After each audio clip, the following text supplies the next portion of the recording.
پیچھے بھی دیکھتے تھے۔ میرے اور آپ کی بھی ہاتھ کی انگلیاں ہیں، لیکن میری اور آپ کی ہاتھ کی انگلیوں سے پانی کے چشمے نہیں پھوٹتے۔ جناب رسول اللہ کی انہی ہاتھ کی انگلیوں سے پانی کے چشمے پھوٹتے تھے۔ میرے اور آپ کے پاس بھی دائیں ہاتھ میں شہادت کی انگلی ہے۔ ہم کسی انسان کو اشارہ کریں وہ بیٹھتا نہیں۔ جناب رسول اللہ نے چاند کو اشارہ کیا تھا تو وہ زمین پر آ کر بیٹھ گیا تھا۔ تو حضور انسان ہے، لیکن عام انسانوں کی طرح نہیں، بلکہ وہ یاقوت ہیں جو عام پتھر کی طرح نہیں۔ یاقوت بھی ایک پتھر ہوتا ہے لیکن عام پتھروں کی طرح نہیں ہوتا۔ ہم لوگ ملتان سے چل کر یہاں پر آپ کے پاس حاضر ہوئے ہیں۔ اساتذہ خیر کا یہ گلدستہ خیر جو آپ کے سامنے اسٹیج پر جلوہ افروز ہے، آپ یقین جانیے کہ یہ جو میرے اساتذہ ہیں ان کا ایک ایک لمحہ سونے اور چاندی سے بھی زیادہ قیمتی ہے۔ یہ میرے وہ اساتذہ ہیں، یہ ہمارے وہ اساتذہ ہیں جن پر ہمیں فخر ہے، اور ہمیں اللہ تعالیٰ کی ذات عالی سے امید ہے کہ کل قیامت کے دن جب اللہ تعالیٰ اساتذہ کو بھی فرمائیں گے کہ اپنے شاگردوں کی سفارش کرو اور جنت میں لے جاؤ، تو یہ ہمارے اساتذہ ہمیں اپنے ساتھ جنت میں لے جائیں گے۔ یاد رکھیے کہ واعظین اور خطباء چلتے ہیں داد سے اور ناطخاں چلتے ہیں امداد سے۔ تو آپ حضرات سے امداد کا تقاضا تو نہیں ہے، لیکن اس بات کا تقاضا ضرور ہے کہ ہم اتنی دور سے چل کر اور اتنے اولیاء اللہ ولی کامل آپ کی خدمت میں یہاں پر حاضر ہوئے ہیں۔ آپ جب بیان سنیں اور آپ کو کوئی بات سمجھ میں آئے اور اچھی لگے تو آپ صحابہ کی سنت زندہ کرتے ہوئے بلند آواز سے سبحان اللہ کہا کریں۔ ذرا بلند آواز سے ایک مرتبہ فرما دیں سبحان اللہ، سبحان اللہ۔ ایک مرتبہ پھر ذرا بلند آواز سے فرمائیں سبحان اللہ، سبحان اللہ۔ بخاری شریف کی روایت ہے کہ جناب رسول اللہ نے صحابہ کرام کو ارشاد فرمایا کہ جنت میں اللہ تعالیٰ نے ارشاد فرمایا قیامت کے دن 120 صفیں ہوں گی، حضرت آدم سے لے کر مجھ تک اور جتنی بھی مخلوقات پیدا ہوئی ہے قیامت تک وہ تمام وہاں پر کھڑے ہوں گے۔ ٹوٹل 120 صفیں ہوں گی اور ان میں سے 40 صفیں میری امت کی ہوں گی۔ صحابہ فرماتے ہیں کبرنا، ہم نے نعرہ لگایا۔ پھر کچھ دیر کے بعد آپ نے ارشاد فرمایا کہ جبرائیل ابھی آئے اور آ کر بتایا کہ جنت میں 120 میں سے 60 صفیں امت محمدیہ کی ہوں گی۔ صحابہ خوش ہوئے اور پھر کبرنا، تکبیر لگائی، الفاظ ہیں، ہم نے نعرہ تکبیر بلند کیا، خوشی کا اظہار کیا۔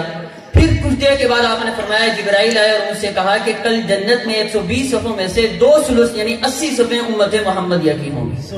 تو صحابہ نے اونچی آواز سے نعرہ لگایا۔ تو آپ کی صحابہ کی سنت کو زندہ کرتے ہوئے میرے نعرے کا جواب دیں اور اپنی بیداری کا ثبوت دیں۔ نعرہ تکبیر، اللہ اکبر۔ اپنی خوشی کا اظہار کریں تاکہ معلوم ہو کہ ہم جو ملتان سے چل کر یہاں پر آئے ہیں آپ اس سے خوش ہوئے ہیں اور آئندہ بھی چل کر آپ کے پاس آئیں۔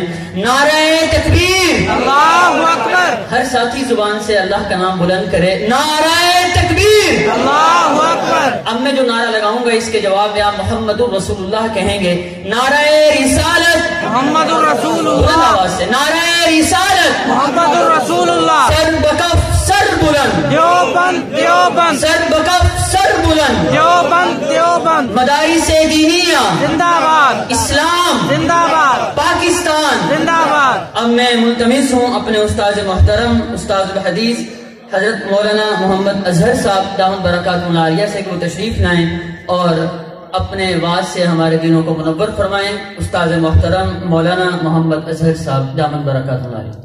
نعرہ تکبیر، اللہ اکبر۔ بلند آواز سے نعرہ تکبیر، اللہ اکبر۔ جامعہ خیر المدارس زندہ باد، اساتذہ خیر المدارس زندہ باد، نعرہ تکبیر۔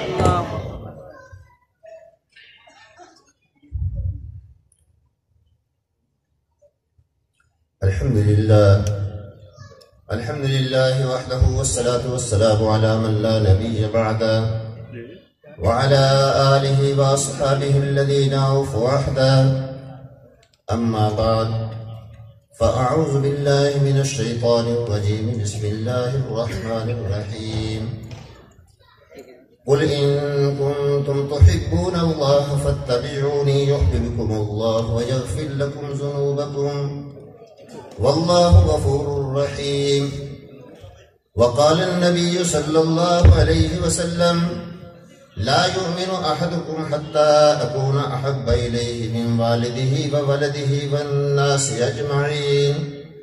أو كما قال النبي صلى الله عليه وسلم آمنت بالله صدق الله العلي العظيم وصدق رسوله النبي الكريم ونحن على ذلك لمن الشاهدين والشاكرين والحمد لله رب العالمين.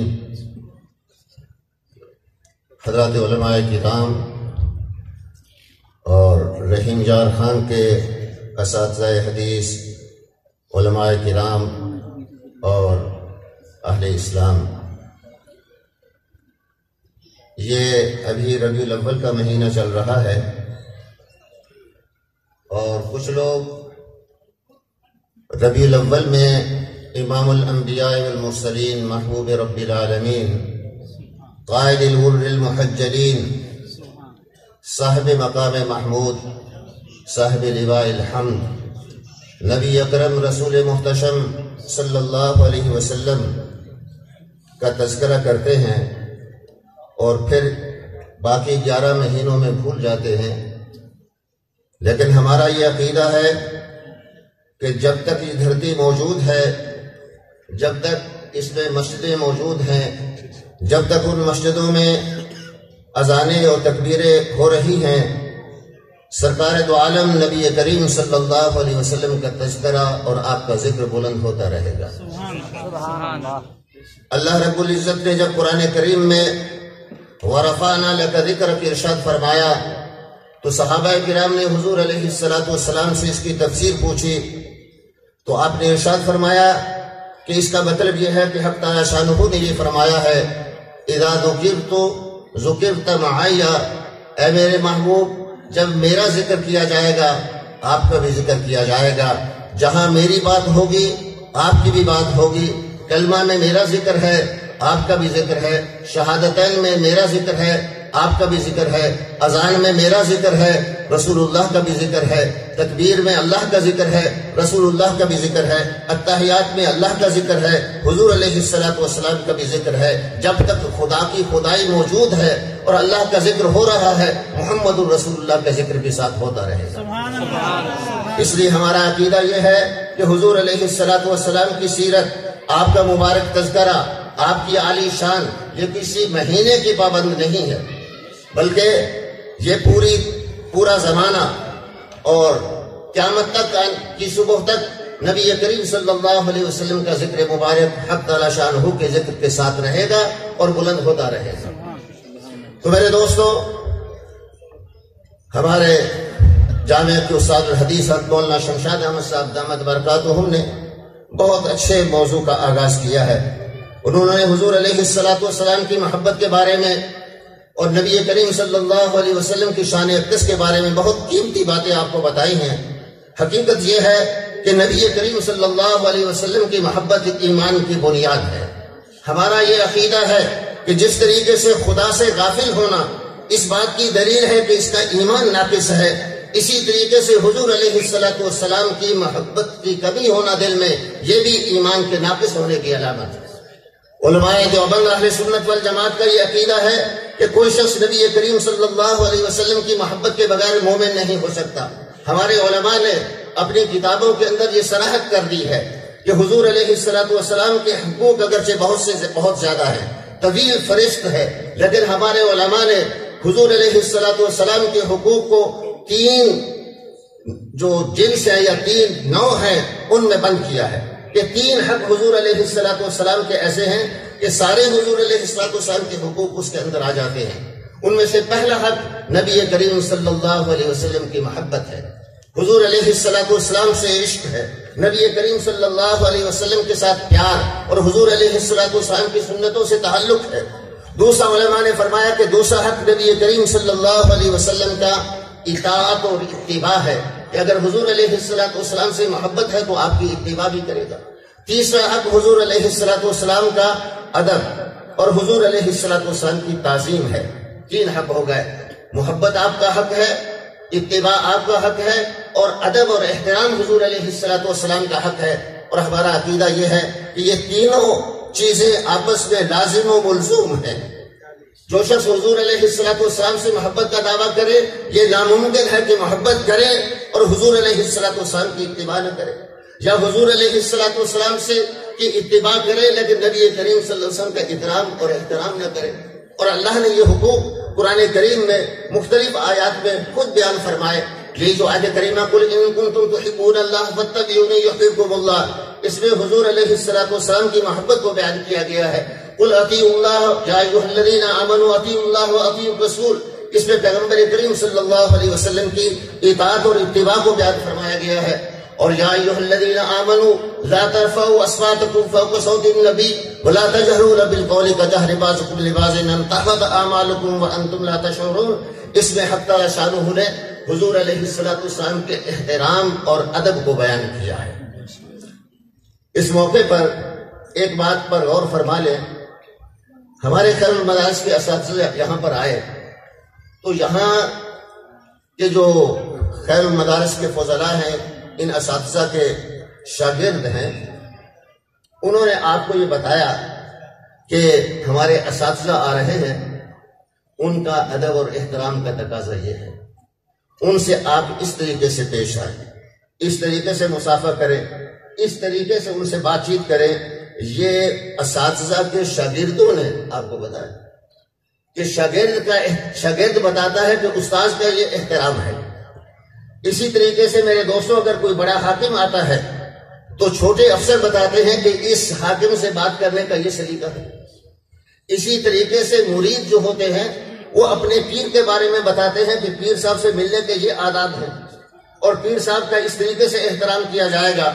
تو دنیا میں ہمیشہ جو چھوٹے ہوتے ہیں وہ بڑوں کا احترام بتاتے چلے آئے ہیں، لیکن جب آپ امام الانبیاء سرکار دو عالم صلی اللہ علیہ وسلم یعنی حسن صبح ازل جی اور محبوب ذات لم یزل نبی اکرم صلی اللہ علیہ وسلم کی باری آتی ہے تو اللہ نے صحابہ پر بھی چھوڑا کہ صحابہ بیان کریں. انہوں نے بھی بیان کیا، صحابہ بیان کریں کہ حضور علیہ السلام کا ادب اور احترام کیا ہے. اللہ نے فرمایا میں اپنے پیغمبر کے ادب اور احترام کو خود بیان کروں.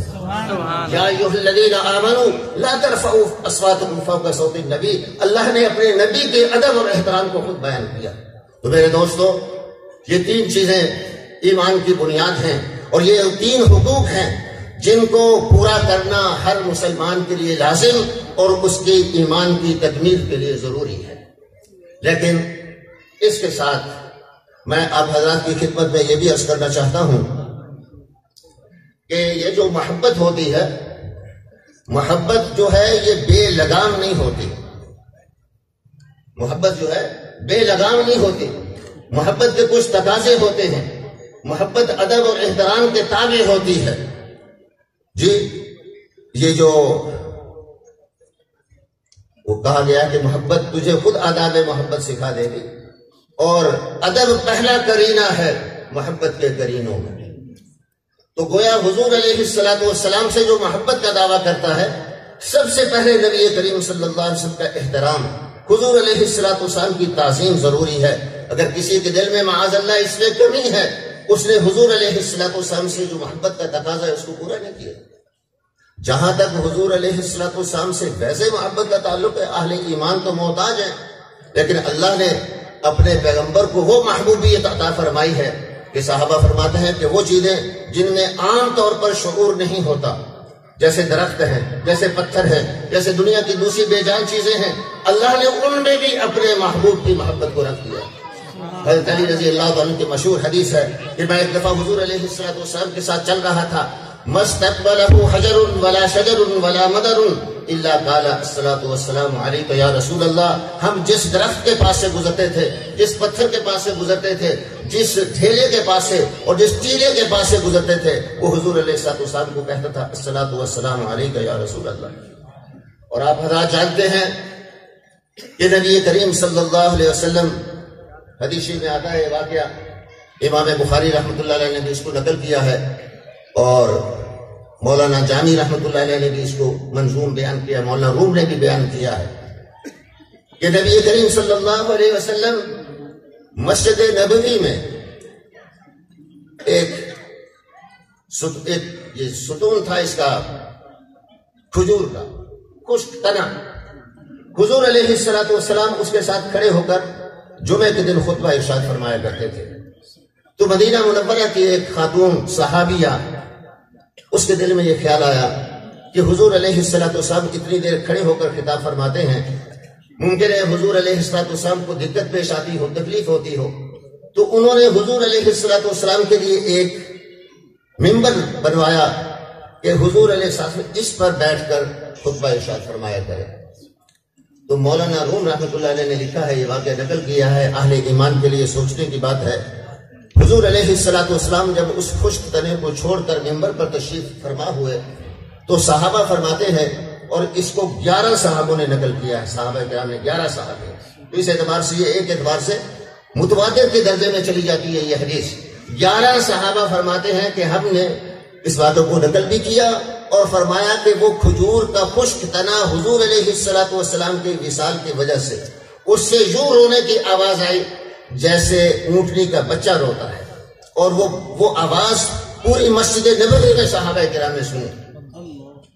مولانا روم نے اور دوسری روایات میں یہ بھی آتا ہے، حضور رسول نیچے تشریف لائے، آپ نے اس کو اپنے سینے سے لگایا، وہ آہستہ آہستہ چپ ہو گیا، اور بعض روایات میں یہ بھی آتا ہے کہ حضور علیہ السلام نے اس کو یہ بھی فرمایا کہ اگر تم کہو تو میں تمہارے لیے دعا کر دوں، اللہ تجھے ہرا بھرا کر دے، تجھ پر کھجوریں لگ جائیں، لوگ تمہارے پھل کو کھائیں، اور اگر تم چاہو تو میں اللہ سے دعا کروں اللہ تعالیٰ تمہیں جنت کا درخت بنا دے۔ اللہ تعالیٰ نے اس تنے کو گویائی عطا فرمائی۔ اس نے حضور علیہ السلام کی خدمت میں عرض کیا کہ یا رسول اللہ، میں یہ چاہتا ہوں کہ جیسے آپ کی امت قیامت کے دن اٹھے گی میں بھی اسی طریقے سے اٹھوں۔ سبحان اللہ۔ تو حدیث میں آتا ہے حضور علیہ السلام نے اس تنے کو دفن کروا دیا، جیسے ہم اپنے میت کو دفن کرتے ہیں ایسے دفن کروایا، اور آپ نے ارشاد فرمایا کہ قیامت کے دن جب دوسرے مسلمان اٹھیں گے تو یہ بھی اٹھے۔ تو میرے دوستو، اس خشک تنے کو اللہ تعالیٰ نے ابدی حیات عطا فرما دی۔ جو بے جان تھا وہ حضور علیہ السلام کی محبت میں رویا، تو اگر کوئی ایمان والا مسلمان حضور علیہ السلام کی محبت میں روئے تو اس کو کتنا بڑا مقام اللہ تعالیٰ عطا فرمائے۔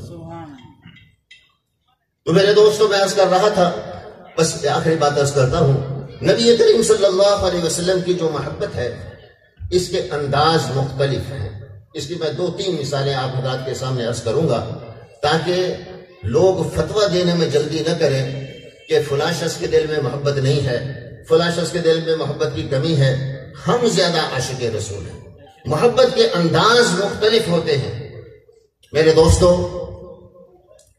کسی شخص کو حضور علیہ السلام کی زیارت نصیب ہو جائے، خواب میں یا وہ خوش نصیب جنہوں نے اپنی زندگیوں میں حضور علیہ السلام کو دیکھا، ان سے زیادہ خوش نصیب کون ہو سکتا ہے؟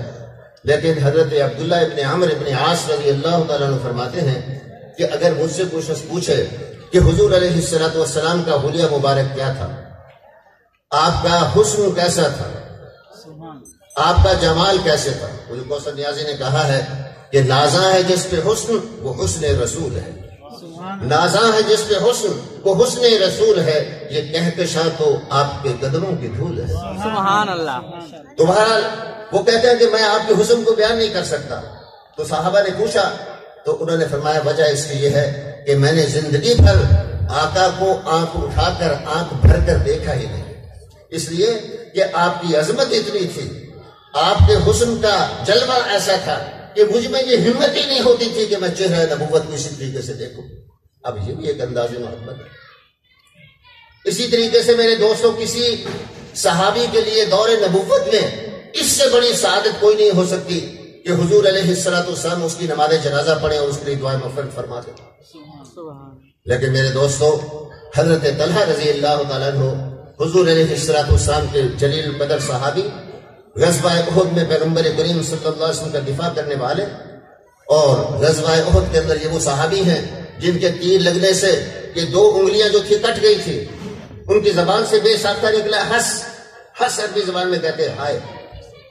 حضور علیہ السلام نے سنا، آپ نے ارشاد فرمایا کہ لو قلت بسم اللہ لرفعتک الملائکۃ والناس ينظرون الیک، اگر تم ہنس نہ کہتے، بسم اللہ کہتے تو یہی تمہیں فرشتیوں کو اٹھا لے اور لوگ دیکھ رہے ہوتے۔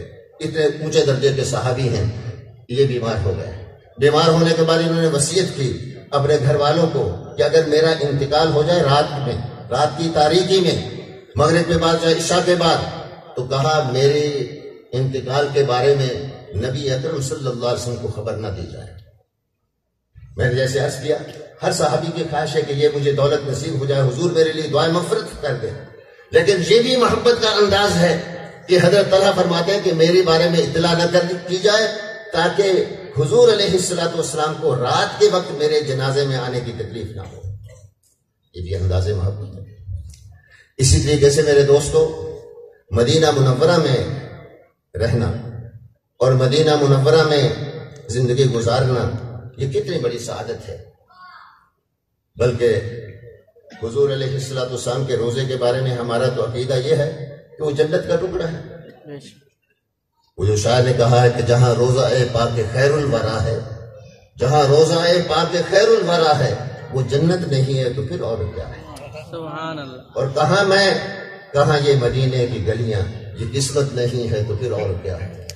لیکن حضرت بلال رضی اللہ تعالیٰ عنہ نے حضور علیہ السلام کے وصال کے بعد مدینہ چھوڑ دیا تھا، تو کسی نے ان سے پوچھا کہ یہ کیا کیا؟ لوگ تو مدینے میں مرنے اور مدینے میں جینے کی تمنائیں کرتے ہیں اور آپ نے مدینے کو چھوڑ دیا۔ انہوں نے کہا جب سے آقا اس دنیا سے رخصت ہوئے ہیں میں حضور علیہ السلام کے خالی مصلے کو اور خالی منبر کو دیکھ نہیں سکتا، مجھ میں اتنی ہمت نہیں ہے کہ میں ان کو دیکھ سکوں، اس لیے میں نے مدینے کو چھوڑ دیا۔ یہ بھی انداز محبت ہے۔ تو میرے دوستو، نبی کریم صلی اللہ علیہ وسلم سے محبت یہ ایمان کا تقاضا ہے۔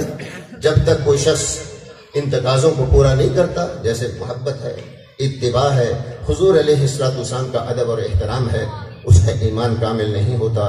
دعا فرمائیں اللہ رب العزت ہمیں حضور علیہ السلام سے جو صحیح تعلق ہے اور محبت و عشق والا اور اتباع و اطاعت والا اور ادب اور احترام والا اور تعظیم و تکریم والا، اللہ تعالیٰ وہ ہم سب کو نصیب فرمائے، اور ہم صرف ربیع الاول میں حضور علیہ السلام کا ذکر کرنے والے نہ بنے، بلکہ پورے سال میں نبی کریم صلی اللہ علیہ وسلم کے ذکر کو سر بلند رکھیں۔ وآخر دعوانا الحمدللہ۔